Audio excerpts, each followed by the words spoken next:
గన్నవరంలో మహిళా అనుమానాస్పద స్థితి కేసు దర్యాప్తులో కీలక విషయాలు వెలుగుచూశాయి. గన్నవరం రాయనగర్ కాలనీలోని జీకే ప్యారడైజ్ అపార్ట్మెంట్లోని ఫ్లాట్లో ఒంటరిగా నివాసం ఉంటున్న 55 ఏళ్ల కాజా రజితా కుమార్ని చంపేసిన నిందితులెవరో గుర్తించారు పోలీసులు. ఫ్లాట్లో రత్నకుమారి ఒంటరిగా నివసిస్తుంటే ఆమెకు చెందినటువంటి ఇంట్లోనే అద్దెకుంటున్నారు సుష్మా, ఆమె కుమారుడు అజయ్. అయితే సుష్మకు కొంత నగదు తెలిసిన వారి దగ్గర నుంచి అప్పిప్పించింది రజితకుమారి.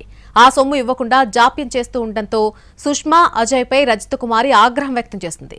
దీంతో తల్లి కొడుకులైన సుష్మా, రజిత జీకే ప్యారడైజ్ లో రజితకుమారి ఫ్లాట్ కు వెళ్లారు. ఇద్దరూ కలిసి ఆమెను హత్య చేశారు. ఆ తర్వాత ఆమె ఒంటిపై ఉన్నటువంటి బంగారు నగలను తీసుకుని పరారయ్యారు. ఉదయాన్నే driver Rajulapati Narendra Kumar duty time ప్రకారం రజితకుమారి ఇంటికి వెళ్లాడు. ఫ్లాట్ లో విగతజీవిగా కనిపించిన రజితకుమార్ని చూసి పోలీసులకు ఫోన్ చేసి సమాచారం ఇచ్చాడు.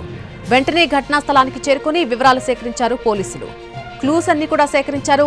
ఈ కేసులో నిందితురాలు సుష్మను ఇప్పటికే అదుపులోకి తీసుకున్నారు.